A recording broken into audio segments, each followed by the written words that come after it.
O segredo por trás das sociedades secretas. Obviamente, o segredo por trás das sociedades secretas é um segredo que as pessoas não querem espalhar.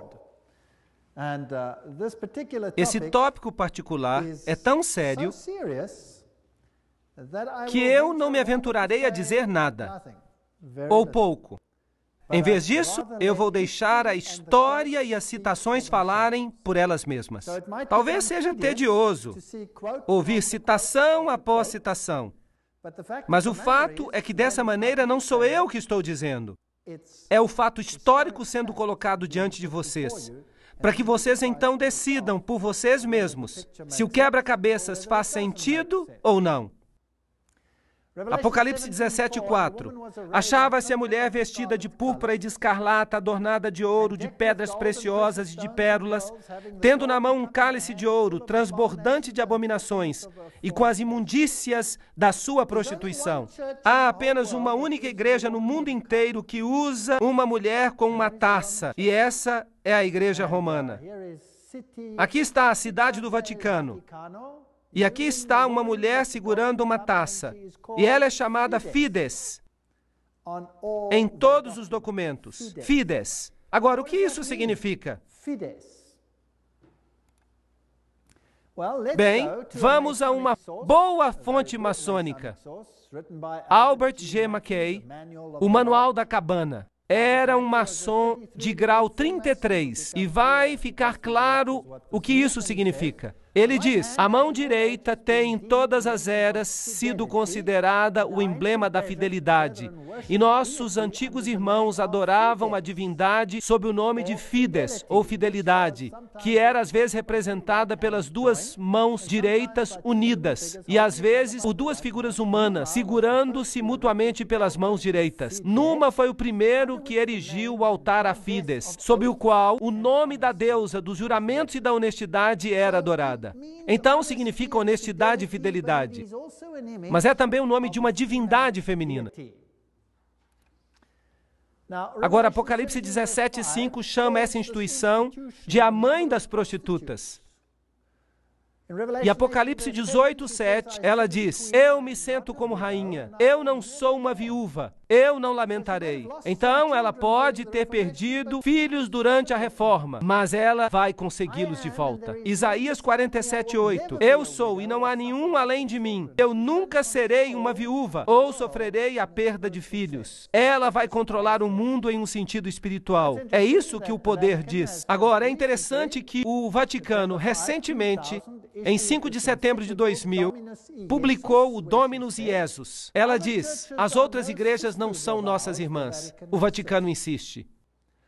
Deve sempre ficar claro que a única igreja santa, católica e apostólica universal não é a irmã, mas a mãe de todas as igrejas. O cardeal Ratzinger disse que ele é o cabeça da Inquisição. Eles não chamam mais de Inquisição. Eles agora chamam de a Congregação para a Doutrina e Fé. Mas é a mesma coisa. Ainda funciona no mesmo edifício. Agora, ela não é a irmã, mas a mãe de todas as igrejas. Isso quer dizer que todas as outras igrejas se sujeitam a ela, certo ou errado? É isso que ela diz.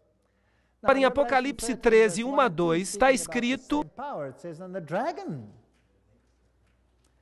que o dragão lhe deu seu poder e seu assento e grande autoridade.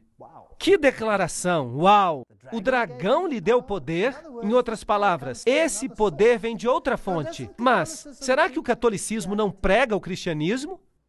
Sim, ele prega. Será que ele não prega Jesus Cristo como Salvador do mundo? Sim, ele prega. Mas ele também prega a mediação através de outros mecanismos e através da igreja.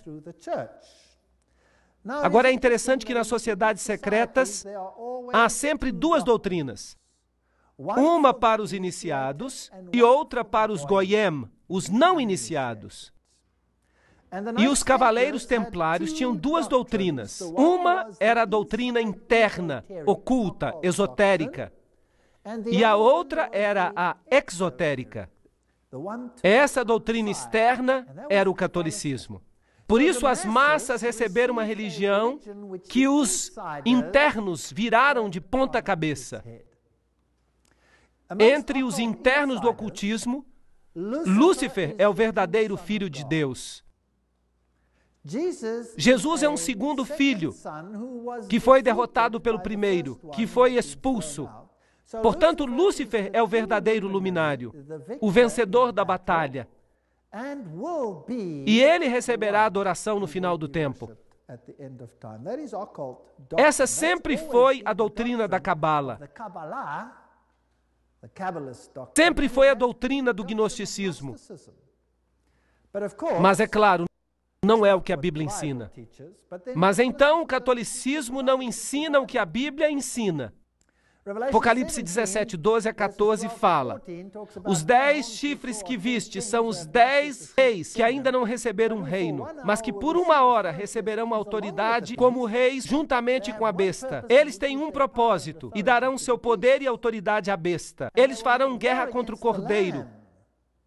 Mas o Cordeiro os vencerá, porque ele é o Senhor dos senhores, o Rei dos reis. E com ele estarão que são chamados escolhidos e fiéis. Agora, hoje, vamos tratar de todo o capítulo 17. Mas os reinos do mundo, aqui representados por estes 10, darão seu poder ao sistema, assim como na Idade Média, e aplicarão a doutrina ao mundo inteiro. Muito interessante. Isso será a besta que sai do abismo sem fim. Agora, Gary H.K., em seu livro A Rota para a Ocupação Global, escreve assim: as antigas religiões de mistério vêm de Babilônia. E elas eram panteístas, é claro. Isso significa que Deus está na natureza. Deus está em tudo. O que, de fato, nos faz deuses também. Isso foi inculcado na Cabala, tomado na era cristã pelo que é chamado de gnosticismo. E os cavaleiros templários eram o centro interior secreto que tinha o conhecimento antigo dos místicos.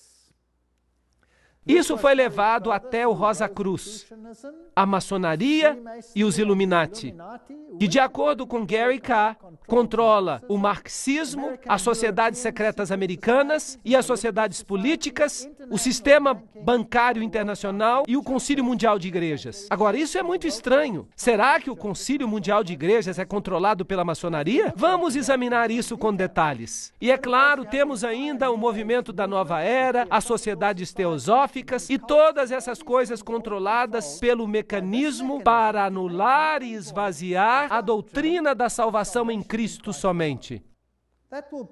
Essa será a batalha final. E para alcançar isso, esta mulher se escondeu e se disfarçou em roupas cristãs. E as pessoas recebem a doutrina Goyim e não sabem qual é a doutrina interna. Essa é completamente diferente. Bem, se lermos 1 Crônicas 16, 26, pois todos os deuses dos povos são ídolos, mas o Senhor fez os céus. Isso nos informa que a idolatria é algo que vem da terra. Nimrod, o Senhor do céu, Tamuz, o Messias pagão, e Semiramis, a rainha dos céus, todos esses têm a sua origem em Babilônia.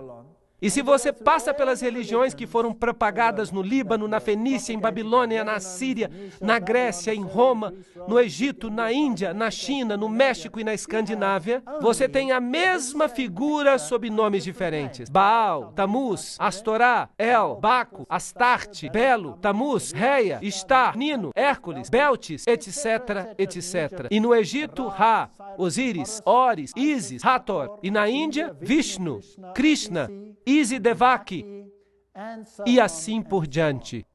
Agora, o romanismo, a Igreja Católica, tomou essa trindade e transformou-a no Pai, na Mãe e no Filho, que significa que eles devem elevar a Mãe ao ponto da divindade. E veremos como eles fizeram isso, e que estão fazendo isso com a sanção do Papa. Assim, a verdadeira trindade e a trindade católica romana são duas coisas muito diferentes. Para os Goyim, são Pai, Filho e Espírito Santo. Para o círculo interno, são Pai, Mãe e Filho, que não são nada mais do que Baal, Tamuz e Astarote, se você quer usar os nomes antigos. Júpiter é o Deus que é adorado sob Petrus, a rocha. E ubi Petrus, ibi ecclesia, significa, onde está Pedro, está também a igreja. Então há aqui uma outra rocha que toma o lugar da verdadeira rocha.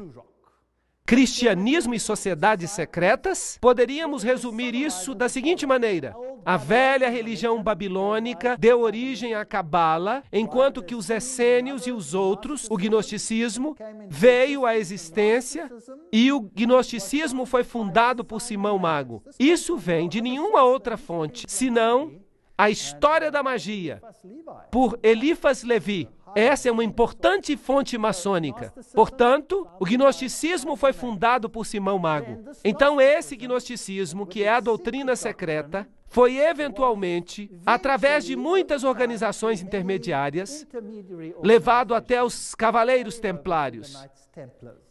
E os Cavaleiros Templários eram um grupo da Ordem Católica Romana, que foram colocados no sítio do templo para protegê-lo. E eles tinham fortes ligações com as sociedades islâmicas, inclusive com os ismaelis, os carmatitas, os fatimitas, os druzas e os assassinos. E esses são muito interessantes. E eu vou falar sobre eles quando falar sobre a conexão islâmica. As sociedades secretas, assim como os templários, tinham duas doutrinas. Uma para os goyim e outra para os iniciados, os internos. As duas se opunham uma à outra diametricalmente. As sociedades secretas do Islã fazem exatamente a mesma coisa. Mas isso vai ser uma outra palestra. Agora, os templários, eles tinham a sua informação secreta interna, inculcada pela Rosa Cruz e pelos jesuítas. Os jesuítas, de novo, formaram e criaram a maçonaria. E a maçonaria foi criada como o braço protestante da Igreja Católica Romana. Eles não sabiam disso, eles foram enganados, iludidos, para fazer a obra que Roma queria que eles fizessem, para que Roma pudesse se sentar nos bastidores enquanto a maçonaria fazia isso por eles, enquanto a maçonaria fazia isso por ela. Então não era ela, eram os protestantes que estavam fazendo e não Roma. Muito esperto. Então vamos olhar agora os Cavaleiros Templários. Aqui estão algumas das representações. Esta é a demologia, o líder na época da dissolução dos Cavaleiros Templários.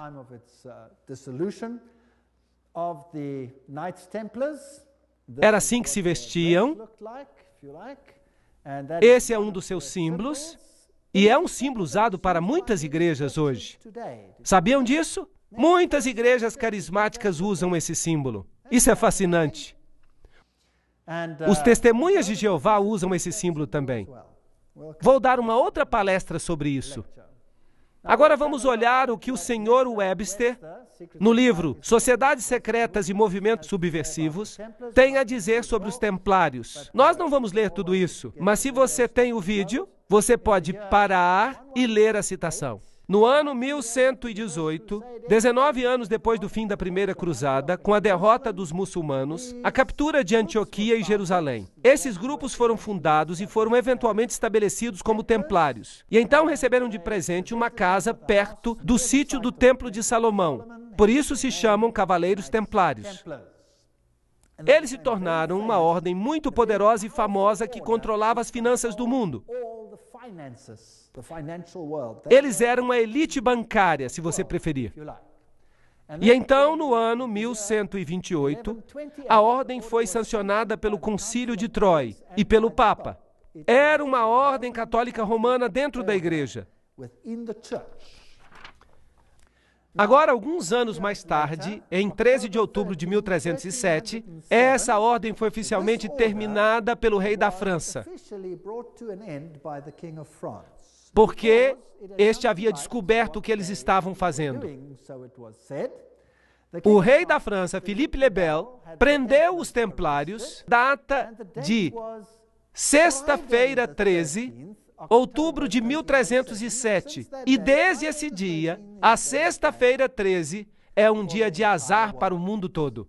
E as acusações feitas contra eles eram: A cerimônia da iniciação à ordem era acompanhada de insultos à cruz, a negação de Cristo e obscenidades grosseiras. Havia todo tipo de coisas. Lembrança de Sodoma, pois aconteceu lá a adoração de ídolo, que era considerada a imagem do Deus verdadeiro. E ali estava Bafomé, este símbolo aqui de uma divindade, macho e fêmea, andrógena. A omissão das palavras da consagração na missa. O direito que os chefes leigos se arrogavam de dar absolvição e a autorização do vício não natural. Então eles tinham que amaldiçoar a cruz, pisar em Jesus, jurar aliança a Bafomé e sancionar esse vício pouco comum.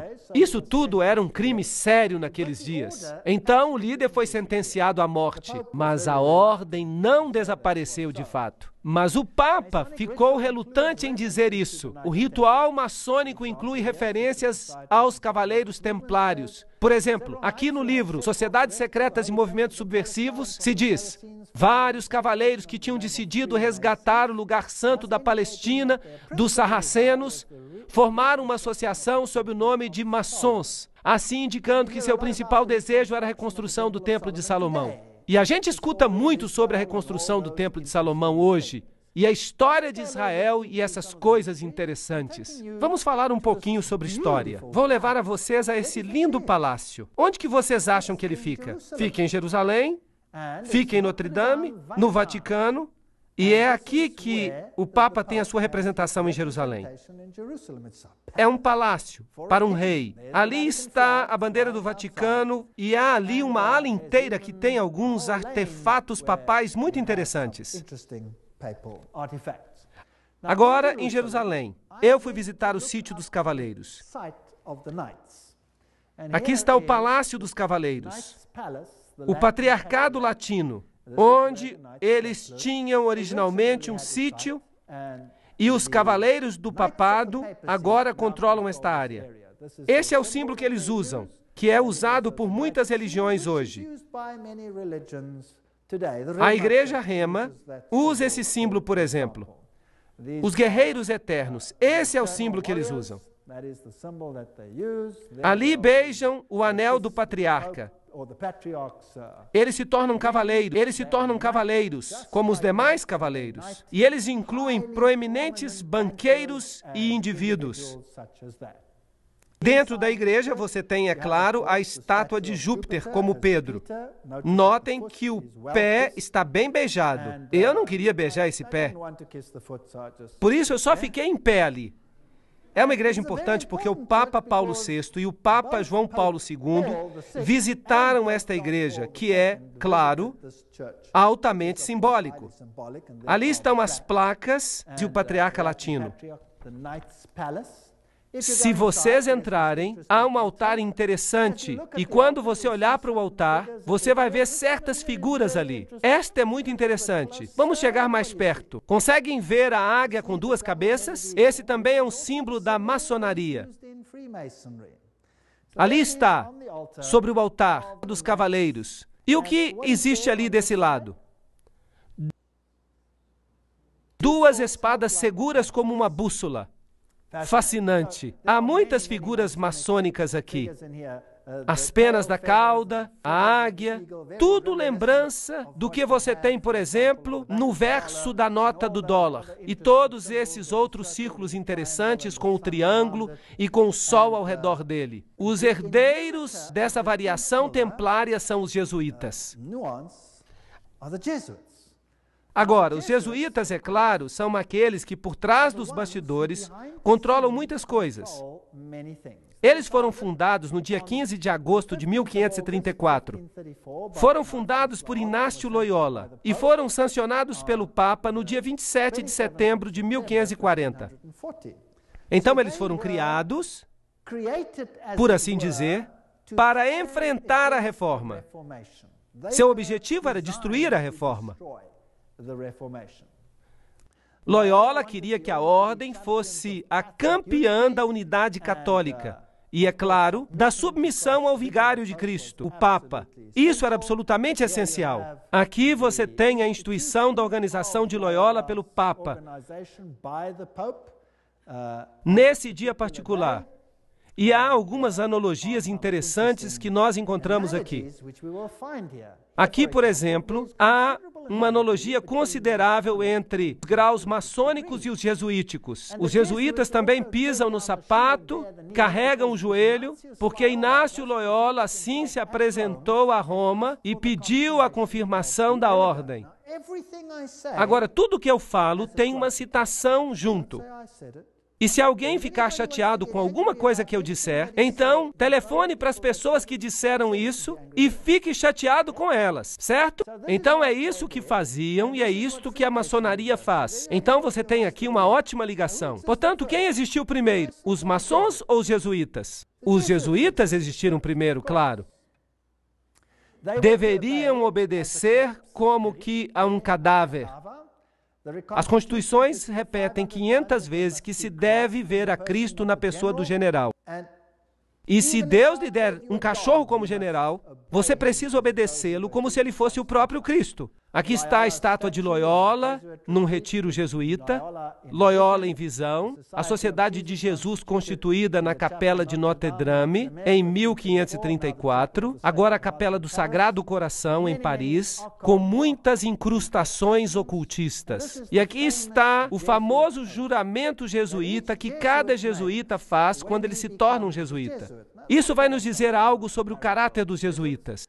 Ele diz, eu, e aqui você coloca o nome, na presença de Deus e de todos os santos, juro que Sua Santidade o Papa é o vice-regente de Cristo e é o verdadeiro e único líder da Igreja Católica, etc. Também diz aqui que este poder lhe foi dado pelo Salvador, Jesus Cristo, que dá ao Papa o poder de depor reis hereges, príncipes, estados, comunidades e governos. Tudo é ilegal sem a sua sagrada confirmação. Então ele pode destruí-los tranquilamente. Portanto, um jesuíta jura que se um governo não se sujeita a Roma, ele pode ser o quê? Destruído. Eu também declaro que eu ajudarei e assistirei e aconselharei a todos os agentes de Sua Santidade, no lugar onde eu estiver, e farei o máximo para acabar com os protestantes hereges e com as doutrinas liberais. As doutrinas liberais são doutrinas pelas quais você decide em que você quer crer. Você se atribui a liberdade de tomar a sua própria decisão, em vez de permitir que o Papa faça isso por você. E isso será destruído, e todos os poderes pretensiosos. E não importa onde você me envie no mundo, eu obedecerei. E eu prometo que eu não terei minha própria opinião. Eu obedecerei como um cadáver. E eu farei guerra, secreta ou abertamente, contra todos os hereges, protestantes e liberais, como me for ordenado, para destruir e exterminá-los à face da terra. Eu não pouparei nem idade, nem sexo, nem condição. Eu enforcarei, matarei, ferverei, tirarei a pele, estrangularei e enterrarei vivo estes terríveis hereges. Arrancar-lhes-ei os estômagos e os ventres de suas mulheres. Esmagarei as cabeças de seus filhos contra a parede, para aniquilar para sempre essa raça desprezível. Parece mesmo uma promessa cristã, concordam? Uma promessa muito cristã. Será que eles fizeram isso? Bem, eles esmagaram as cabeças das crianças valdenses contra as rochas para fazerem com que seus pais se arrependessem. No Império Otomano, e essa é uma história interessante, na Sérvia, eles pegavam as crianças, eles as jogavam no ar e eles as amparavam com suas baionetas. Não eram pessoas boas. Agora, você pode dizer que era o Islã, que não eram os jesuítas. Podemos debater isso. Falaremos sobre isso em outro momento. E o juramento diz que se eles não puderem fazer isso abertamente, eles farão em segredo. É isso que um jesuíta jura. Esta é a famosa Universidade Pontifícia Gregoriana aqui em Roma. A mais prestigiosa universidade católica do mundo. Os jesuítas, em todas as suas sedes, têm essas figuras nas cavernas. Agora, no paganismo, todas as deidades saem de cavernas e têm as letras IHS, que realmente significam Ísis, Horas, Set, isto é, a trindade egípcia. Claro que eles dizem que significa Jesus Hominum Salvator, Jesus o Salvador dos homens. Mas não, significa IHS. E seu símbolo é o triângulo com o olho que vê tudo, representando essa divindade. Eles também usam o pilar, ou a estela, se você prefere. Eles têm o símbolo com o triângulo e o olho. O círculo interior, que é também o símbolo usado no movimento da Nova Era. Nós já vimos que Gary K. diz que a maçonaria controla o movimento da Nova Era e que os jesuítas controlam a maçonaria, ou a criaram. Esta é a Universidade dos Jesuítas em Praga. No alto dela, eles têm Atlas, não Jesus Cristo. Se você for a uma sede jesuíta moderna, eu visitei esta. Às vezes eu sou chique. Ali estou eu, tirando foto, e dentro eles têm uma figura de Cristo. Mas este não é Cristo, é Atlas, segurando o mundo sobre os seus ombros, disfarçado. Eles têm esses símbolos contra a parede ali. Este símbolo é o símbolo de Hermes. Se você tirar a cruz, então você tem o símbolo de Ísis. Temos aqui símbolos pagãos. Esses símbolos estão ali desde que foi construído, etc, etc. Ali, simbolismo, Maria. O M é o M maçônico. O triângulo, Réia, a deusa. Aqui está uma igreja na Alemanha, uma catedral. Dentro você vê esse círculo com uma cruz nele. As espadas cruzadas. Tudo usado pela maçonaria. Agora, se voltarmos até a antiga Síria, essa era uma cruz proeminente, uma cruz maltesa, vem do antigo paganismo.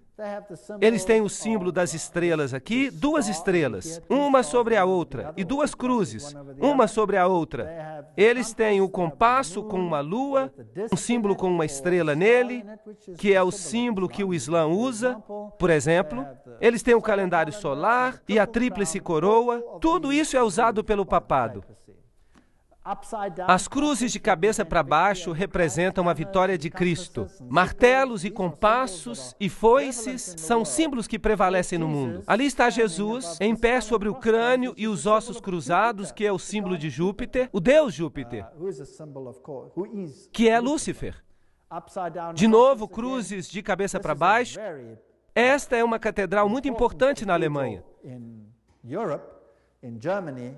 Se você for lá, você vai encontrar Janos de duas cabeças. E então você vai ver essa assim chamada estátua de Davi, mas claro que não é Davi. É o deus Pan, porque ele tem a flauta de Pan na mão. E Davi não tinha flauta de Pan. Então eu tentei encontrar o lado negro de Pan, porque há o lado claro e há o lado negro. E eu encontrei, aqui está, esse com cascos, na mesma catedral. Eles escondem o seu simbolismo oculto. E se você entrar e logo na entrada, você descobre isso aqui. Este é o deus Anubis, que não tem nada que ver com o cristianismo. Ali está ele de novo. Mas agora você tem a fênix, que se ergue das próprias cinzas. E você tem o símbolo de Júpiter e um monte de outros símbolos. Aqui e do lado da capela, você tem todos os símbolos do zodíaco, servindo a várias divindades como Marte, Aquário, etc. E a maçaneta é um yin e yang.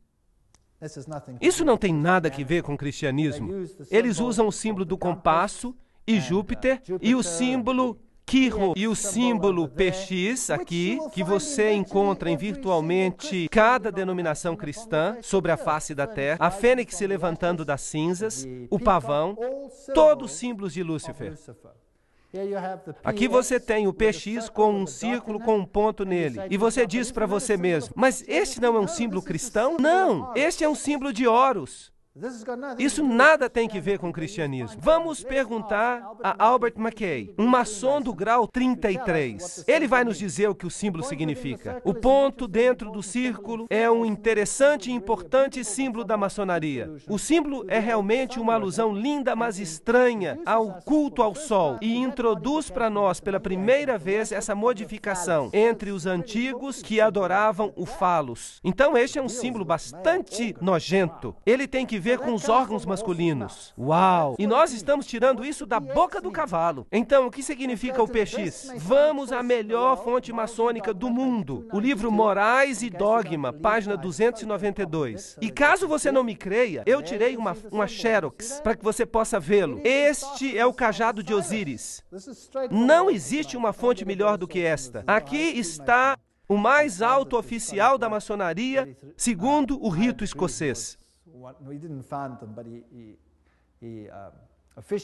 Em uma medalha de Constâncio está a inscrição: neste signo vencereis. E então vem algumas outras coisas interessantes. Este é o cajado de Osíris. E aqui está o tal místico e as cruzes e as estrelas de Davi, e então ele usa este aqui também. Um símbolo interessante. Ele diz que as vestimentas dos sacerdotes de Horus estavam cobertas com essas cruzes. Aqui está a cruz maltesa. Lembram que eu mostrei para vocês essa cruz no rei sírio? Agora, quem usa isso em suas vestes? Bem, vamos dar uma olhada. Opa, aqui está. Quem está usando? O Papa está usando. Então, o que ele é? Ele deve ser o sacerdote de Horus. Então, para o mundo exterior, parece cristianismo. Mas para o círculo interior, é ocultismo. No chão da Catedral de Londres, você tem o Triskele, que é um yin-yang tríplice. Bem, o que isso significa? A versão céltica do yin-yang. É isso que é. O Triskele, o mar, amuleto, uma deusa céltica de sabedoria e bruxaria que foi entronizada na Revolução Francesa. Só que ele está perguntando. A deusa da razão, bruxaria, razão, tudo é a mesma deusa. No chão da mesma catedral, você encontra o tal místico. O que o tal místico representa? Vamos perguntar a outro maçom. Ward diz, é o símbolo do lado masculino e criativo da divindade. De novo, uma conotação sexual. O que isso está fazendo no chão de uma catedral? Então, os jesuítas são os herdeiros da religião oculta e eles controlam o mundo através de seus agentes. Eles ficam nos bastidores, criam suborganizações e todo mundo pensa que eles não estão ativos. Mas vamos perguntar a eles mesmos no que eles creem. Aqui está a história dos generais das Sociedades de Jesus. Esses são todos generais, começando com Inácio de Loyola. Estão todos listados aqui. Não temos que falar sobre todos eles. Eles vêm até o presente. Essa lista vai até o general que governa o nosso tempo. Peter Hans Kolvenbach. Um nome bastante alemão. É interessante que os alemães são muito prominentes nisso. Peter Hans Kolvenbach é o cabeça dos jesuítas. O cardeal Ratzinger, outro alemão, é o cabeça da Inquisição. Eles parecem estar bem no controle. E com o que ele se parece? Está ele, Peter Hans Kolvenbach. Você está olhando para, provavelmente, um dos homens mais poderosos do mundo hoje, se não o mais poderoso. Ele é o Papa Preto. Aqui você tem esta caverna de Loyola, aqui você tem George W. Bush e o Papa em audiência um com o outro, e eles não fazem nada por acaso. Eles estão exatamente debaixo desta figura que eu mostrei para vocês, onde Loyola recebe sua comissão do Papa. Agora, a cerimônia de investidura e o juramento extremo dos jesuítas em um cartão de catálogo. Aqui está. Você aprendeu a planejar cuidadosamente as sementes da inveja e do ódio entre as comunidades, províncias e estados que estavam em paz e a levá-los às obras de sangue, a envolvê-los em guerras uns com os outros e a criar revoluções e guerras civis nos países que são independentes e prósperos, cultivando as artes e as ciências e desfrutando das bênçãos da paz, a ficar dos lados dos combatentes e agir secretamente em comum com seu irmão jesuíta, que pode estar engajado do outro lado, mas abertamente se opor àquilo que você pode querer, de modo que a igreja possa ser a vencedora no final, nas condições fixadas nos tratados por paz e que os fins justificam os meios. Uau! Isso é a ciência de Hegel. 2 pontos pontos de vista opostos, o pensamento dialético, você faz guerra um com o outro e você os esfrega uns contra os outros até que nada sobra. Isso é chamado tese e antítese. E o conflito resultante traz a síntese. Note que o jesuíta pode estar bem ativo de um lado, mas ele pode também estar muito ativo do outro lado. Então, este é o processo que eles usam para conseguir as coisas. A Guerra dos 30 anos. Agora, sobre o que foi essa guerra? O objetivo, o alvo, era a guerra se tornasse uma guerra de aniquilação. Além disso, era possível para eles permitir que a paz fosse concluída com países, com governos rebeldes que tinham imposto uma lei que dizia que os jesuítas não mais deveriam mostrar a cara. Vocês sabiam que os jesuítas foram expulsos de virtualmente todos os países, inclusive dos países católicos, porque eles eram tão decisivos? Os reis católicos não podiam expulsá-los. Se um rei católico ousasse expulsar um jesuíta, aquele país era destruído. Católico ou não? E os jesuítas voltaram. Você pode ver isso na sua nota de dólar. Então, a responsabilidade tremenda por essa terrível guerra de 30 anos deve repousar sobre o imperador Ferdinando II e seus professores, governantes e amigos do peito, os filhos de Loyola. Tudo que eu estou dizendo são citações do livro Papado, um inimigo da liberdade civil e religiosa. Em 1550, o Papa Júlio III declarou a sua exigência de poder temporal político universal, evidenciada por esta nova moeda que ele cunhou. O seu lema dizia: a nação e o reino que não me servir perecerá. Notem que isto é uma declaração católica romana, que a nação e o reino que não servir ao papado perecerá. O que isso tem que ver com os países protestantes? Será que eles vão ficar em apuros? Sim ou não? Eu digo que sim, eles vão ficar em apuros. Tomás de Aquino, o grande filósofo da Igreja Católica Romana, disse: o Papa, por direito divino, tem poder temporal e espiritual como Rei Supremo do mundo. O Papa de Roma, como cabeça do governo papal, tem soberania absoluta e supremacia sobre todos os governos da terra. Todas essas citações são muito poderosas. Não há nada medíocre nessas citações, e elas vêm das principais fontes. O direito de depor reis é inerente à soberania suprema do Papa, como vice-regentes de Cristo, exercendo domínio sobre as nações. O cardeal Henry Manning, em 1892, era o arcebispo de Westminster. Portanto, ele está no controle de todas as nações do mundo. Agora, é interessante que a Bíblia nos fala que essas palavras foram colocadas na cruz de Cristo.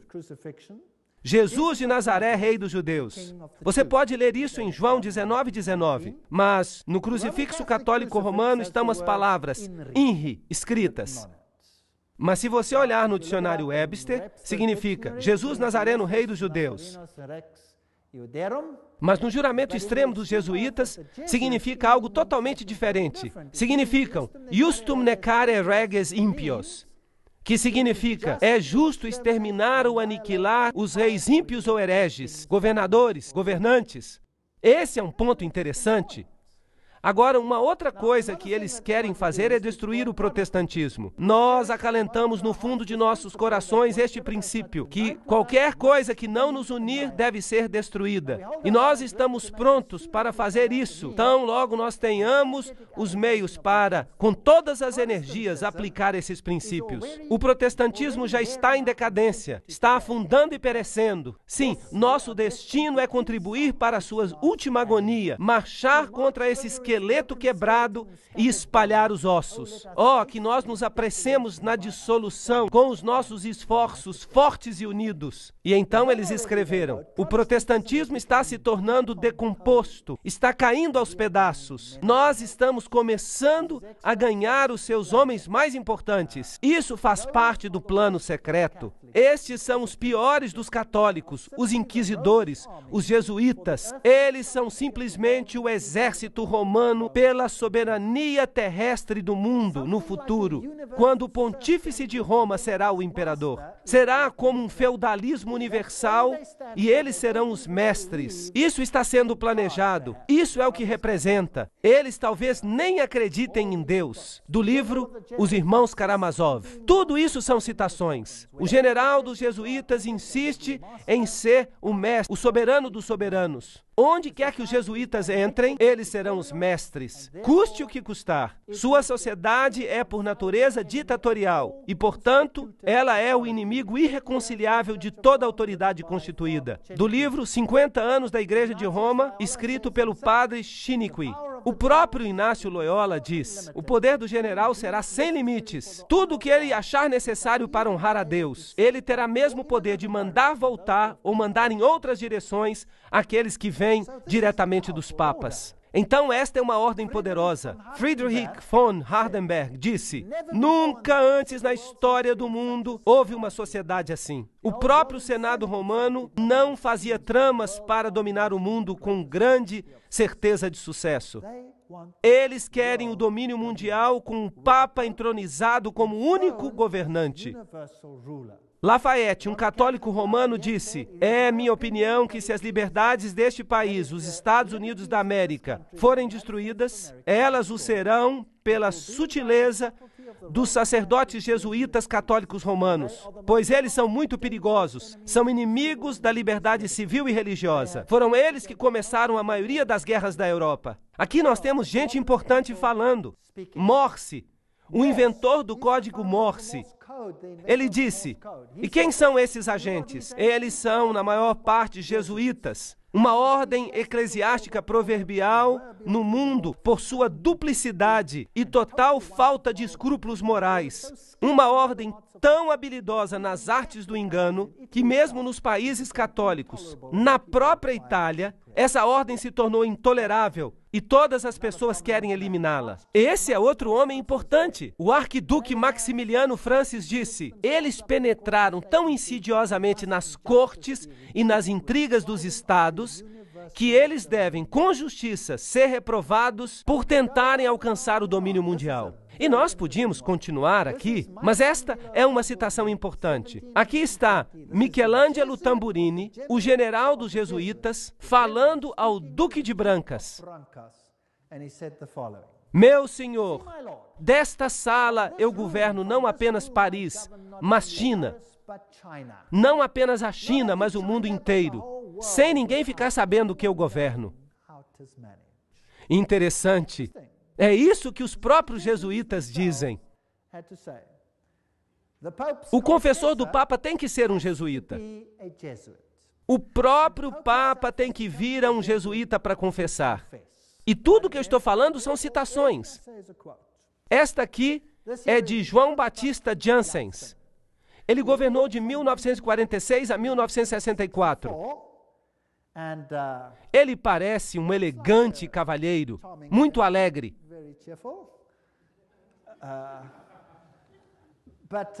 Não obstante, vejam esta fotografia que foi tirada do Saturday Evening Post em 1959. E aqui está o que ele comanda. E nós vamos falar dessas coisas na próxima palestra. Ele controla as seguintes sociedades secretas: a Ordem Militar Soberana dos Cavaleiros de Malta. Então é ele quem manda nos Cavaleiros de Malta. A loja maçônica Shriners, segundo o rito escocês. A Ordem dos Illuminati. Os Cavaleiros de Colombo. Os Cavaleiros da Ku Klux Klan. Benai Berit, a Nação do Islã e seu exército particular chamado os Frutos do Islã, a Comissão da Máfia, o Opus Dei, junto com várias outras irmandades menores. Então cada uma dessas seitas secretas, cada uma dessas sociedades secretas é controlada pelos jesuítas. E como eles as controlam? Qual é seu objetivo? E quem é membro, por exemplo, dos Cavaleiros de Malta? E quem hoje é membro dos Cavaleiros de Colombo? Quem é membro do Benai Berit? Quem controla os Frutos do Islã? Quem controla a Opus Dei?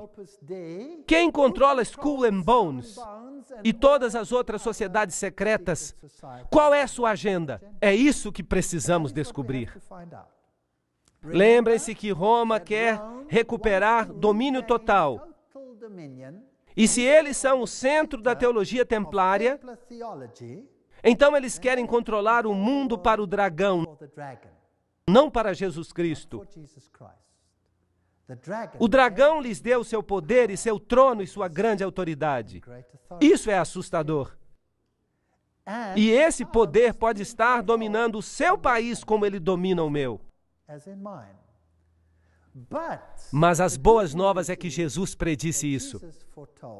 Nós lemos no Apocalipse, ele diz que não importa quanto eles se associem, não importa quanto eles tramem, o reino vai para quem? Vai para Jesus. Apenas esperem. Portanto, não há nada a temer. Na próxima sessão, eu mostrarei para vocês as sociedades secretas e eu mostrarei quem são os seus membros.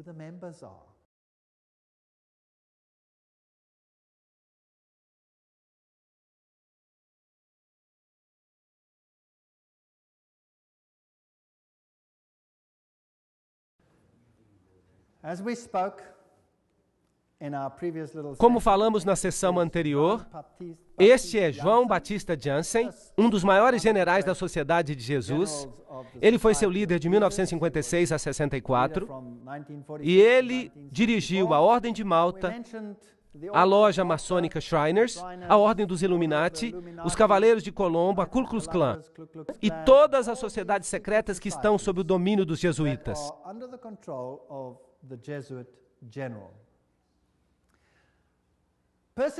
A perseguição à Igreja Católica na Alemanha foi dirigida apenas contra os elementos que não se submeteram inteiramente à centralização crescente da autoridade na Igreja e no Estado. Então, às vezes, parece que até os católicos estão sofrendo. Mas somente os grupos católicos que não estão totalmente submissos a este sistema serão subjugados. Algumas ordens católicas, de fato, se opunham aos jesuítas. Elas foram exterminadas, foram eliminadas. Na Revolução Francesa, os dominicanos tomaram a Inquisição dos jesuítas, mas eles foram eliminados e os jesuítas a recuperaram.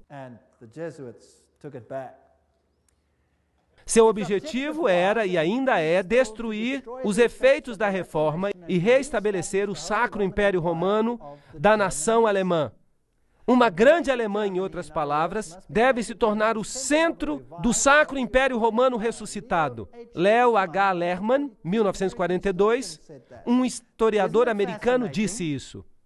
É fascinante que o presidente da Rússia, ou um presidente da Rússia, melhor dizendo, e muitos líderes políticos receberam a garantia que a Alemanha desempenhará um papel importante na nova Europa de hoje. Não é também fascinante que foi um padre jesuíta, o padre Stempfel, e não Hitler, que escreveu Minha Luta?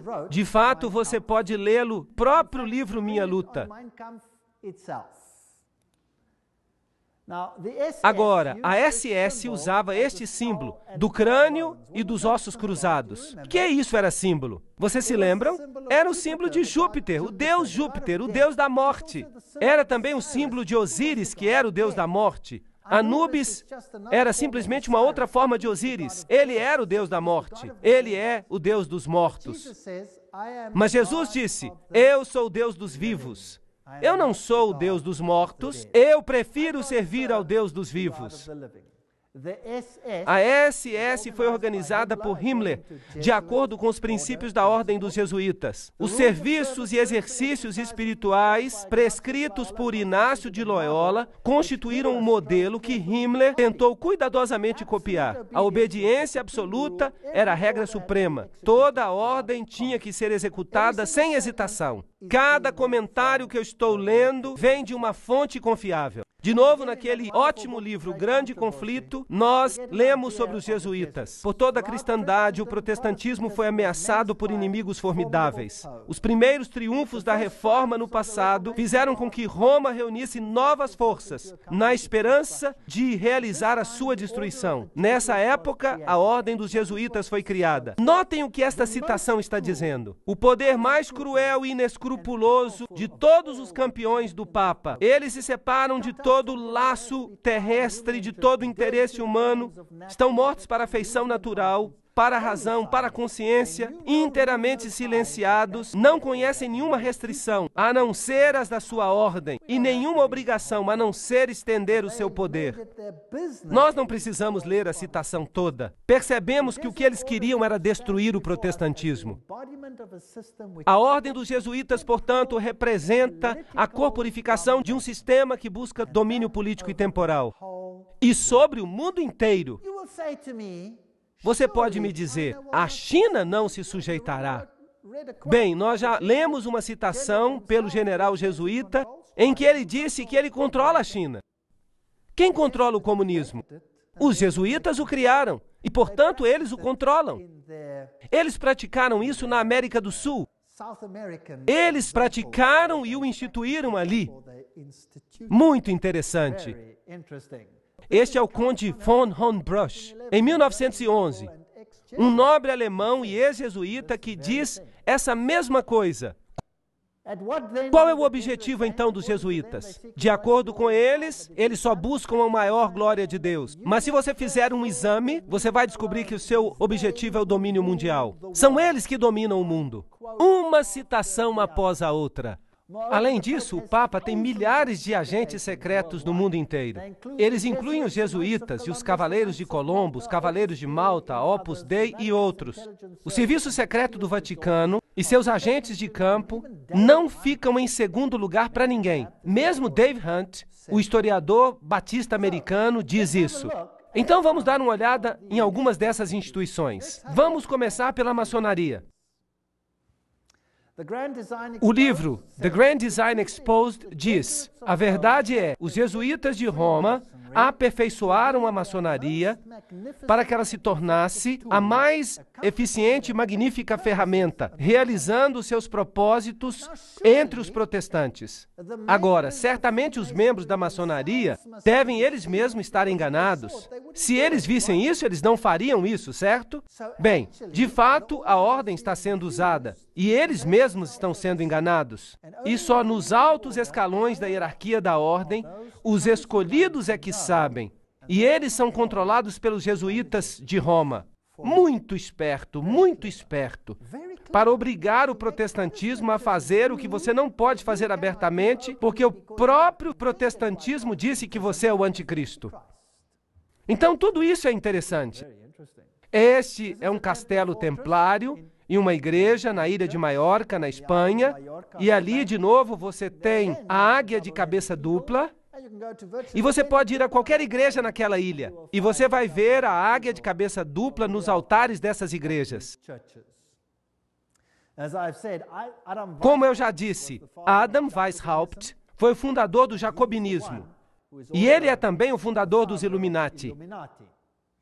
De uma faculdade jesuíta em Ingolstadt, saiu uma seita conhecida como os Illuminati da Bavária, fundada por Adam Weishaupt. Seu fundador nominal, contudo, parece ter desempenhado um papel subordinado, embora conspícuo na organização da seita. Vejam vocês, eles usam fachadas. Agora, aqui estão dois generais jesuítas. Este é o general Ritchie e este é o general Ledochowski. E muito interessante, este aqui, 1773 a 1814, governou durante a supressão da ordem. Agora, notem que foi o próprio Vaticano que suprimiu os jesuítas de 1773 a 1814. O que aconteceu com o Vaticano naquela época? Ele recebeu a ferida mortal, foi levado para o exílio e morreu. Não está certo? Então, quem deu a ferida mortal ao papado? Foi a própria ordem da igreja. Foi uma luta pelo poder. E ele criou nessa época os Illuminati. Foram criados por Weishaupt. E é claro, ele é também o pai do comunismo moderno. Ele que com os jacobinos realizou a Revolução Francesa. Anos depois, o general jesuíta Ledochowski, com os seus bolcheviques, dirigiu a Revolução Russa em 1917. A mesma coisa que tinha acontecido com a outra revolução. Depois eu falarei sobre isso quando eu der uma palestra sobre as revoluções e as guerras e os ditadores, mais tarde na série. A maior autoridade francesa nos jesuítas, Edmond Paris, disse: a Revolução Russa, pela eliminação do czar, protetor da Igreja Ortodoxa, não decapitou o grande rival e ajudou a penetração da Igreja Romana? Precisamos reagir enquanto o ferro está quente. O famoso Russicum, a Faculdade Russa de Roma, foi criada em 1929 e seus missionários clandestinos levaram as boas novas a esse país cismático. 100 anos depois de sua expulsão pelo czar Alexandre I, os jesuítas tentaram conquistar o mundo eslavo. E será que o pobre mundo eslavo sofreu? Eles foram massacrados aos milhões. A história mostra o que aconteceu lá. Quando Stalin, provavelmente um dos maiores assassinos em massa de todos os tempos, fez isso. Frederico o Grande, chamado assim na Rússia, fez com que os mais elevados graus das constituições maçônicas do antigo rito fossem revividos. E ele mesmo escreveu a Constituição sob o guia do general jesuíta. A Enciclopédia da Maçonaria, de Albert G. Mackay, diz que ele mesmo fez isso. Interessante. E agora notem isso. Essa fonte é inacreditável. Aqui está Isis desvelada pelo próprio Blavatsky, o autor da doutrina secreta. Ela diz que os ritos são a geração dos filhos de Inácio de Loyola. O direito escocês e todos esses trabalharam sob as instruções do general dos jesuítas. Então, quem controla a maçonaria? Os jesuítas, não há nenhuma dúvida disso. Aqui nós confirmamos a investidura do cavaleiro templar maçom nos conselhos da dita ordem da cavalaria, e esperando e confiando que ele diminuirá para conduzir a glória de IHS, o Altíssimo e Poderoso Deus, e honrará a marca que nós recomendamos. Aqui está um ritual da maçonaria que é totalmente jesuíta. Então, os jesuítas controlam a maçonaria. Aqui está um templo da maçonaria, em Oklahoma. Aí está IHS. Este é o templo da maçonaria. É uma loja. Aí está IHS nela. Ainda velhas senhoras, homens e mulheres nesse país que lhes dirão com solenidade sinistra que se você vir a história da maçonaria através de suas ordens, você chegará à cabeça maçônica do mundo. Você descobrirá que esse indivíduo horrendo e o chefe da Sociedade de Jesus são uma e a mesma pessoa. James Patron, historiador americano. Há muitas pessoas que dizem essas coisas. Os Cavaleiros de Malta, os maçons estão na linha de frente, enquanto os jesuítas e os Cavaleiros de Malta estão nos bastidores. Os jesuítas controlam até os Cavaleiros de Malta. Quem são eles? Bem, o seu quartel-general fica em Roma. Esses cavaleiros costumavam ficar numa ilha, e eles costumavam ser uma ordem militar. Bem, eles ainda são uma ordem militar.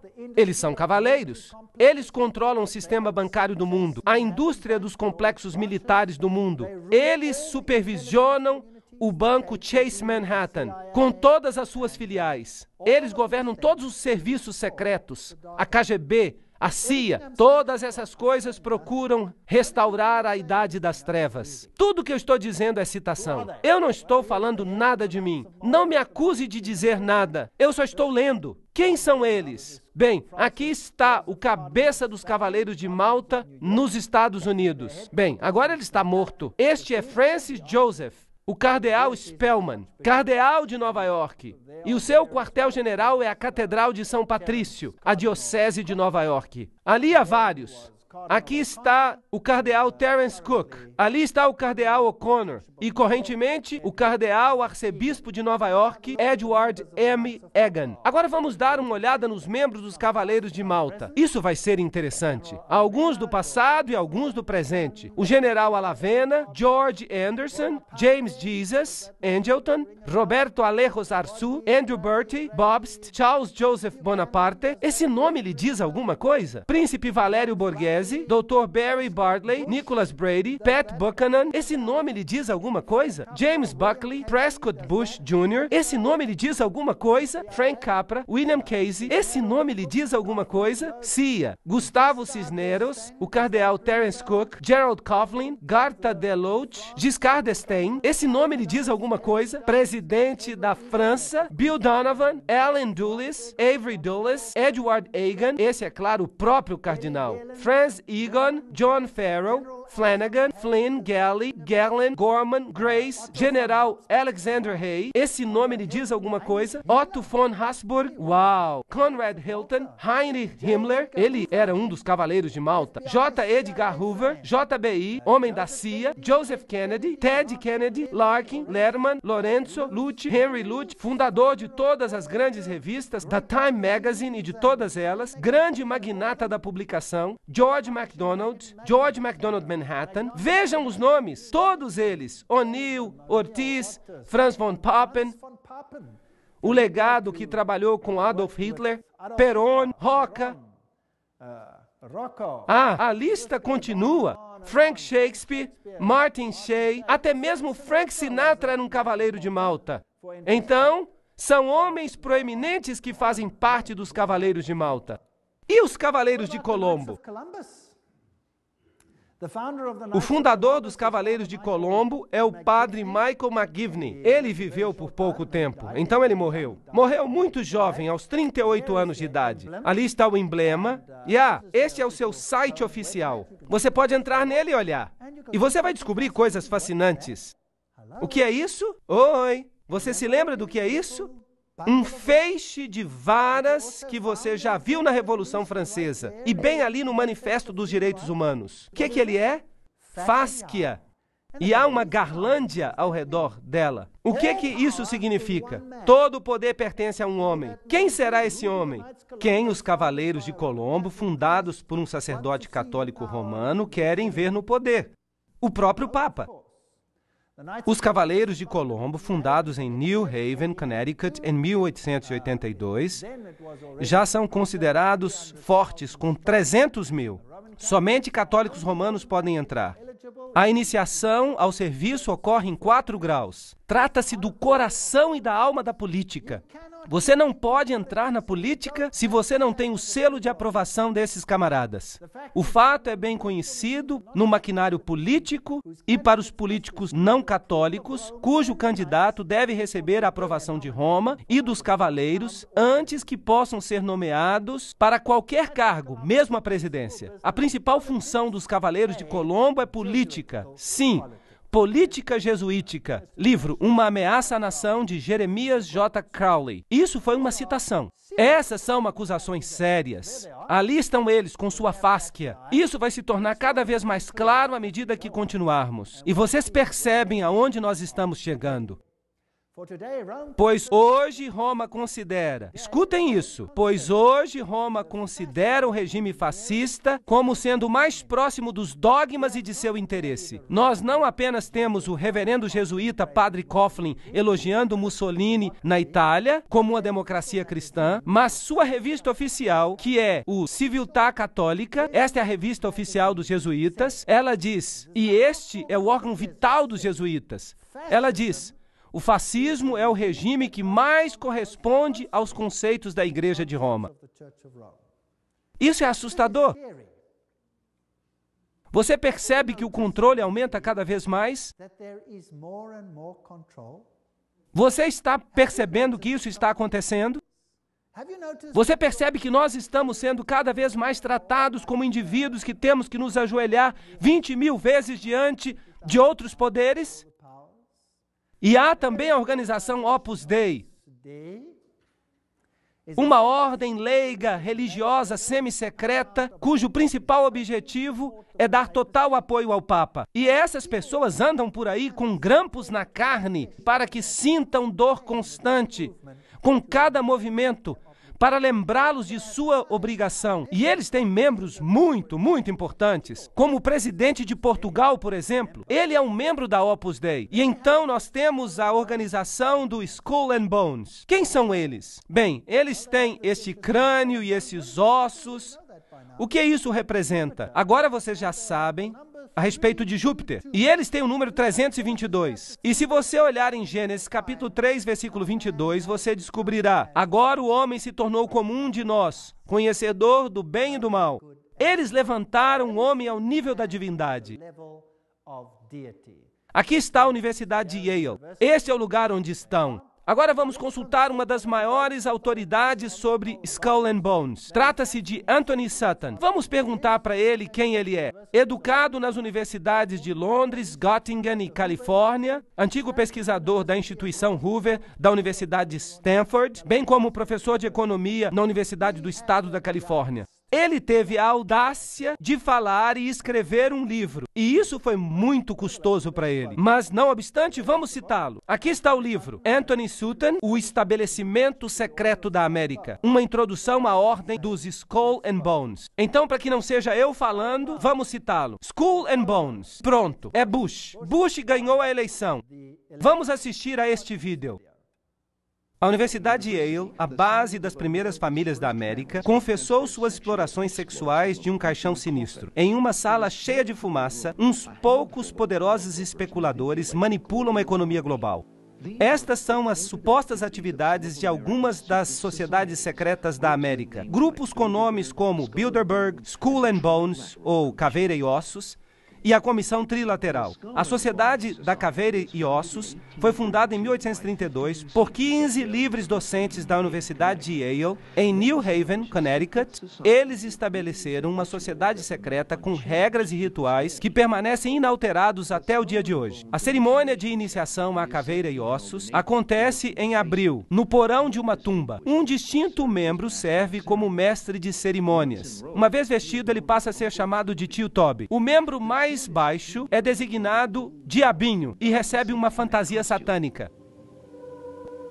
Um caveira de voz profunda é vestido como Don K. Holte. Outro é vestido como fundador da faculdade, Elihu Yale. E outro recebe vestes papais. Isso seria muito divertido se não fosse pelo fato de que entre os antigos caveiras estão 3 presidentes: William Howard Taft, George Bush e George W. Bush.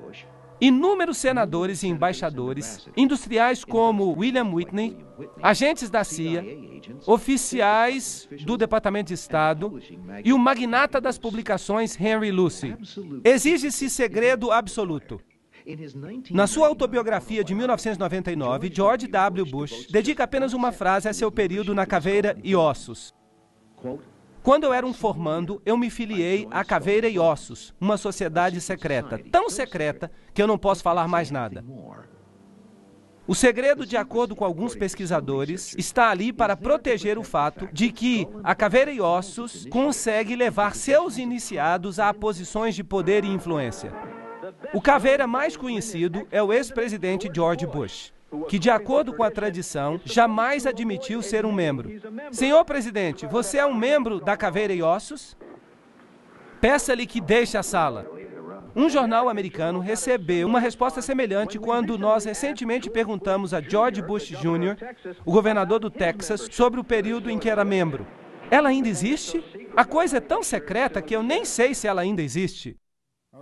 Bem, então você vê que George W. Bush é membro. Eles se deitam num caixão, eles se prostram diante de uma figura papal, juram fidelidade, eles fazem todo tipo de coisa sexual esquisita num caixão, que eu não vou explicar, é uma coisa nojenta. E estes são presidentes, os homens mais poderosos dos países do mundo, e eles pertencem a sociedades secretas dessa natureza. Bem, nós logo vamos ter uma eleição.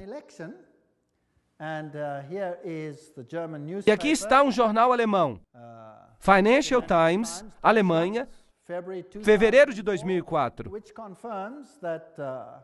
Ele confirma que Kerry, o líder da oposição, que vai concorrer contra George W. Bush, também é membro da Caveira e Ossos. Então, para que votar se os 2 candidatos pertencem ao mesmo partido? O que são essa gente e o que elas fazem, nós vamos ter que ver nas próximas palestras. A ordem, o que ela é e como ela começou.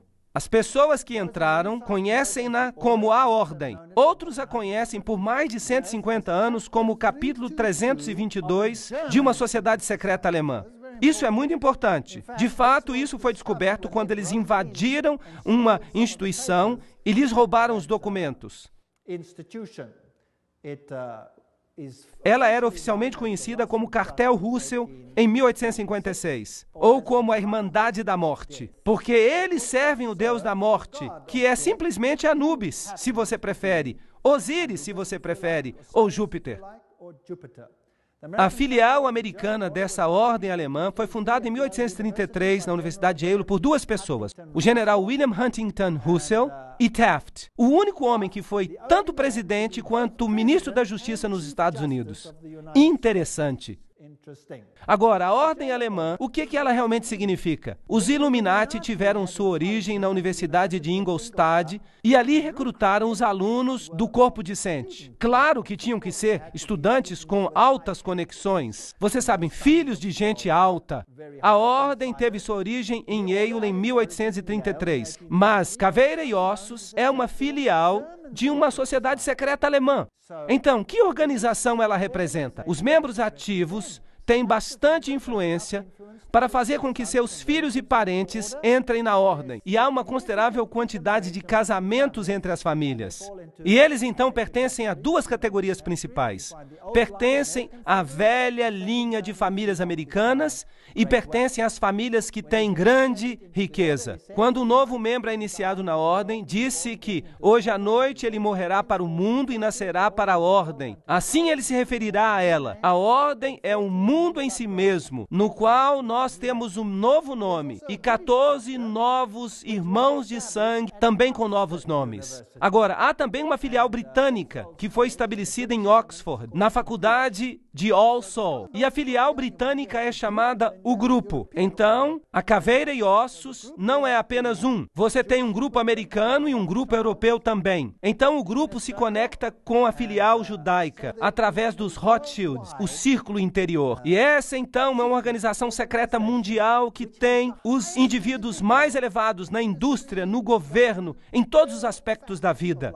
E eles são, de fato, os governantes mais proeminentes do mundo de hoje. E se falamos da sede alemã da sociedade, então falamos dos Illuminati. E George W. Bush disse que havia 1000 pontos de luz iluminando o mundo naquele momento. É interessante que a ordem escreve muitas constituições. Os membros também escrevem constituições. Por exemplo, Archibald MacLeish, que é um membro da Caveira e Ossos, ou era. Ele escreveu a Constituição da Unesco. Agora nós vamos ter que falar da Unesco. Vamos descobrir o que é. Igrejas, o Seminário Teológico da União está sob o controle da Caveira e Ossos. Um seminário muito interessante. Nós vamos falar com mais detalhes depois. As principais firmas de advocacia, de comunicação, da indústria, a Casa da Moeda, e tudo isso controlado pela ordem. É assim que o capítulo 322 opera. Há um centro interior. Percebam que isso de fato é o olho que tudo vê, a beirada do olho. Mas há algo mais. Há um centro interior, há um círculo interior, há um círculo exterior, há um círculo atlântico. O Clube da Boêmia, notem bem, o Clube da Boêmia é parte da Caveira e Ossos, a Sociedade de Peregrinos, a Ordem da Penumbra, o capítulo 322 da Ordem, a Comissão Trilateral, tudo isso fica junto. Você pode de fato falar assim, o Conselho de Relações Exteriores, as Nações Unidas, os Bilderbergs, o Clube de Roma, o Instituto Real de Assuntos Internacionais e a Comissão Trilateral, com os Illuminati controlando tudo dentro, formando basicamente uma mesa redonda. Agora vocês viram que o Clube da Boêmia faz parte do pacote. Agora, o que é o Clube da Boêmia? Bem, aqui está a Gruta da Boêmia.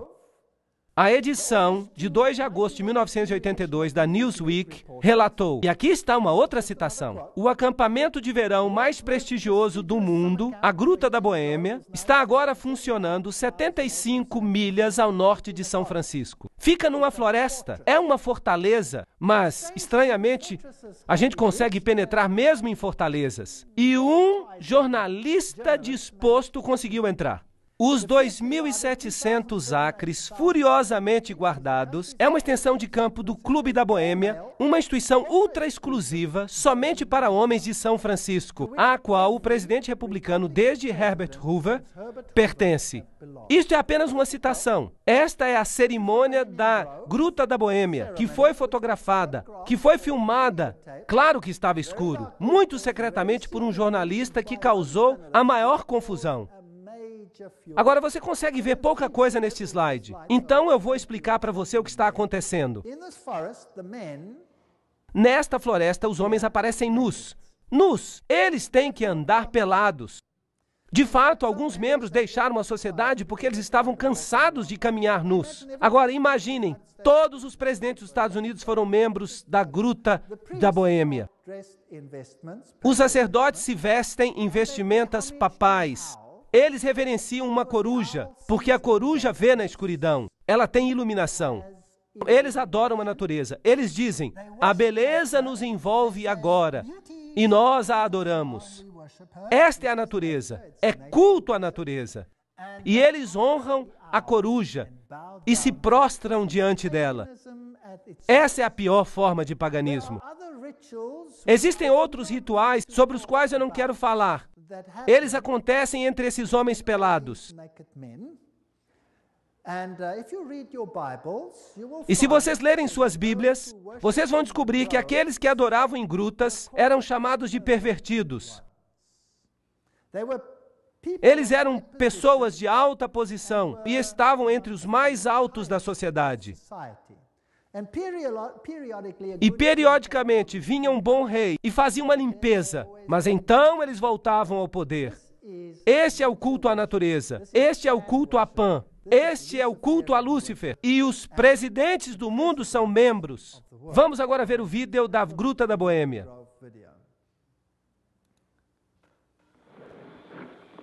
Ali estão as vestimentas papais. A coruja nesse templo de folhas. Que todos dentro da gruta o reverenciem. Que ergam as cabeças, as árvores, e sejam levantadas para sempre.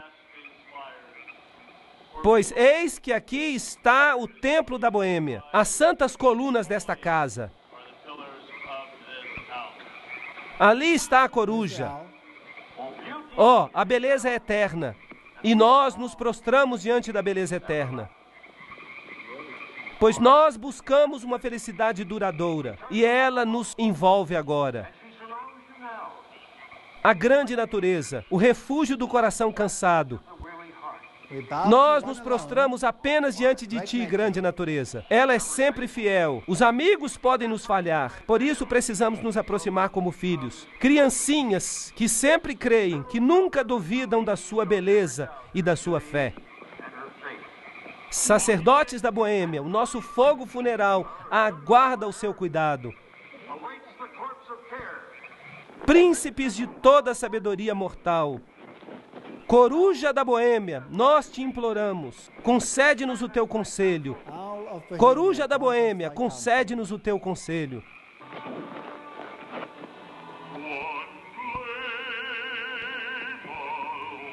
Bem, isso é só a parte do ritual que mostra que é culto à natureza. Culto condenado pela Bíblia. E, contudo, quem são os membros? Vamos continuar. Este é um artigo em Mother Jones, de 18 de agosto de 1981, volume 6, página 28, e relata quem são os membros proeminentes. Por exemplo, George P. Schultz, Stephen Batchel, Gerald Ford, Henry Kissinger, William Buckley. Você pode imaginar todos eles andando pelados e adorando uma estúpida coruja? Isso não é patético? Fred Hartley, Griffin, Haywood, Coors, Teller, Ronald Reagan, Clausen, George Bush, William French Smith, etc., etc., etc. É patético. Modus operandi da ordem. As atividades da ordem são dirigidas para a mudança da nossa sociedade, para a mudança do mundo, para trazer ao mundo uma nova ordem. Esta será uma ordem planejada que restringirá a liberdade individual. Isso é fascismo. E eu lhes mostrarei as encíclicas papais que vão fazer os seus cabelos se arrepiarem com respeito às coisas que vão acontecer ao mundo. E acreditem em mim, eu moro num país onde isso está sendo implementado. Você pode ver isso acontecendo todo dia. É assustador. Mas você não precisa ter medo do que está acontecendo. Se você sabe por que está acontecendo, você não vai se desesperar. Mas há milhares que estão atirando na própria cabeça porque não conseguem mais tolerar isso. 4.000 fazendeiros expulsos de sua terra, assassinados apenas no meu país. Perderam tudo, perderam a esperança, atiraram em suas próprias cabeças, exterminaram suas famílias inteiras, porque é melhor para elas morrerem do que viverem com isso. E vocês sabem o quê? Você dá uma palestra como esta e você mostra o que está nos bastidores e você sabe o que acontece? Eles se enchem de esperança, porque eles percebem que não é uma coisa que eles não compreendem. Uma vez que eles começam a entender a figura total, eles recebem esperança e eles dizem, uau! Então nós estamos mesmo no fim, porque isso é apenas o sinal de que Jesus está voltando. Haverá um reino melhor. Entreguemos as nossas vidas a Jesus Cristo, porque este mundo nada tem a oferecer. E eles então têm esperança. Então eles eram negativistas, mas eles ouvem uma palestra assim, por exemplo, e isso tem um efeito positivo, impressionante nos países onde essas coisas estão sendo implementadas atualmente. Nenhuma constituição vai proteger você contra isso. Eles controlam a educação. Eu mostrarei isso a você nas próximas palestras. Controlam o dinheiro, a lei, a política, a economia, a história, a psicologia, a filantropia, a medicina, a religião, a mídia. Nada escapa ao seu controle. E lembrem-se, eles não pertencem nem à esquerda nem à direita. Eles controlam os partidos da direita e os partidos da esquerda. Controlam os dois, é o princípio de Hegel. É a lógica de Hegel. Lembrem-se que tanto Marx quanto Hitler, os extremos de esquerda e direita, são apresentados como inimigos, mas eles evolveram do mesmo sistema filosófico, o sistema de Hegel. Eu estou citando um dos principais pesquisadores deste campo. Isso nos faz gritar de angústia intelectual por causa dos marxistas e dos nazistas. Lembram-se que os jesuítas nos disseram que eles devem servir de um lado e de outro? Lembram disso? Que eles devem criar conflito dos dois lados? O conflito dos opostos é essencial para causar a mudança. Isso eles querem. Hoje, esse processo pode ser identificado na literatura da Comissão Trilateral, na qual a mudança é promovida e a administração do conflito. Você já ouviu essa frase antes? Tudo bem, o conflito é essencial. O Estado é absoluto. Então, o Estado deve ter total controle. Isso significa que as pessoas devem abrir mão dos seus direitos para o Estado. Vocês estão vendo isso acontecer nos Estados Unidos atualmente? Claro que sim. Então, o Estado pede completa obediência. Um indivíduo não existe para si mesmo, nesses assim chamados sistemas orgânicos, mas somente para desempenhar um papel na operação do Estado. É isso que acontece também sob o nazismo. Tanto Hegel quanto Kant são filósofos por trás desse sistema. E eu fico atordoado. Eu estava na Europa há 4 semanas, na Alemanha, e os líderes, o presidente da Alemanha, eles saíram e colocaram garlândias em frente das tumbas dessas pessoas e disseram: sua filosofia tornou uma nova Europa possível. Eles os honraram. Que coisa terrível. Eu quase digo satânica. Essa é a filosofia. O princípio dos Illuminati de que o fim justifica os meios é também o princípio do grupo e da ordem, que é a caveira e ossos. Isso significa que você pode fazer qualquer coisa, não importa quão prejudicial, desde que você alcance o seu objetivo. Há um círculo externo, um círculo interno, um círculo central. Tudo isso, o Conselho das Relações Exteriores está no círculo externo. A Comissão Trilateral, é claro. A Comissão Trilateral foi fundada por David Rockefeller. Ela tem 200 membros no mundo todo. A Operação Bundy, ativismo para uma nova ordem global. George W. Bush, que era membro da Caveira e Ossos, lembram-se? Ele diz, é uma grande ideia, uma nova ordem mundial, na qual diversas nações se aproximam numa causa comum. Somente os Estados Unidos têm tanto a importância moral e os meios para apoiá-la. E então, vocês acham que eles estão tentando fazer com que todos os países do mundo formem um sistema? Sim ou não? Vocês acham que é possível que eles estão dando o seu poder à mulher que está montada sobre eles? Quem é que parece controlá-los? Os jesuítas. E a quem dizem os jesuítas devem o poder pertencer? Ao Papa. Não está certo? Tudo bem. E quem vocês acham que quer uma nova ordem mundial mais do que qualquer outra pessoa? O Papa. Isso não é interessante? Bem, aqui está ele. A nova ordem internacional por causa da paz. Quando? 3 de janeiro de 2004. Foi o seu discurso de novo ano, dedicado a pedir a implementação de uma nova ordem mundial. Cidade do Vaticano, 1º de janeiro de 2004. João Paulo II começou o novo ano insistindo que a paz é possível e também que é uma obrigação. E ele pediu uma nova ordem internacional. CNN, o que você tem a dizer? O Papa pede uma nova ordem mundial. Quinta-feira, 1º de janeiro de 2004. Cidade do Vaticano. O Papa João Paulo II falou no novo ano, na quinta-feira, com um chamado de renovação para a paz no Oriente Médio e na África, e a criação de uma nova ordem mundial baseada no respeito pela dignidade do homem e a igualdade entre as nações. O que ele disse? Neste ano, o Papa João Paulo II dirigiu seus pensamentos para os conflitos que acontecem ao redor do mundo. Mas ele enfatizou que vai trazer paz, que precisa haver um novo respeito pela lei internacional e a criação de uma nova ordem internacional baseada nos objetivos das Nações Unidas. Ele pede uma ordem que seja capaz de arranjar uma solução adequada para os problemas de hoje, baseando-se na dignidade do ser humano, isto é, nos direitos humanos. Em um desenvolvimento integral da sociedade, na solidariedade entre as nações, ricas e pobres, na partilha dos recursos e nos extraordinários resultados do progresso científico e técnico. Vocês sabem, partilha de recursos, vocês já ouviram isso antes? Bem, há uma outra palavra para isso. Se chama redistribuição de riqueza. Vocês já ouviram isso antes? Deixem-me redefinir isso para você. Redistribuir as riquezas significa pegar a riqueza de quem tem e dá-la a quem não tem. Isso é correto? Agora, se você faz isso, que nações do mundo serão mais atingidas? As nações católicas ou as protestantes? As nações protestantes são as nações ricas.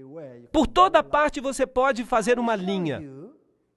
Agora eu vou mostrar para vocês nas próximas palestras que há encíclicas que definem como a redistribuição deve ocorrer. E como ela está acontecendo, e o que a encíclica diz que vai ocorrer, já está acontecendo no meu país sem o governo levantar um dedo sequer.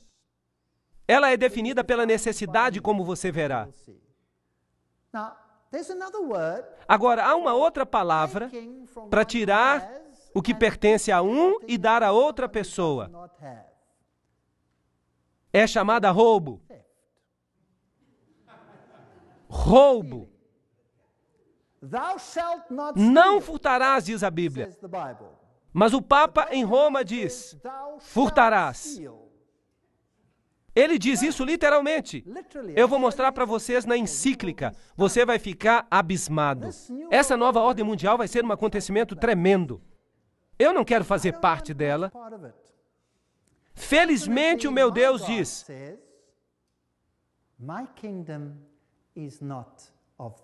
o meu reino não é deste mundo. Se fosse, eles lutariam por mim. Mas não é deste mundo. O meu reino é lá de cima. Você deve colocar os seus tesouros lá. Você deve colocar o seu coração lá. E porque eu vivo onde eu vivo, eu consegui me libertar daquilo que eu ganhei. Porque eu sei que ele não significa nada. Vocês sabiam que no meu país, se você sair de férias e você se demorar, quando você voltar, a sua casa já está ocupada e você não pode expulsar os invasores, mesmo que a casa seja sua. Vocês sabiam disso? Porque eles necessitam, portanto, eles têm o direito de invadir, mesmo que não seja deles. E isso não é piada, isso é fato. É assustador, mas quem se importa?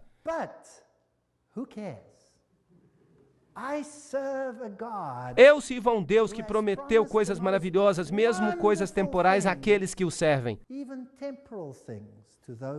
Promessas maravilhosas. Vou preparar-vos um lugar, e eu voltarei, e vos levarei para que estejais onde eu estou também. Na casa do meu pai há muitas moradas. Eu irei. De fato, não significa moradas, significa mansões. Deus preparou coisas que fariam com que as coisas deste mundo se tornem insignificantes.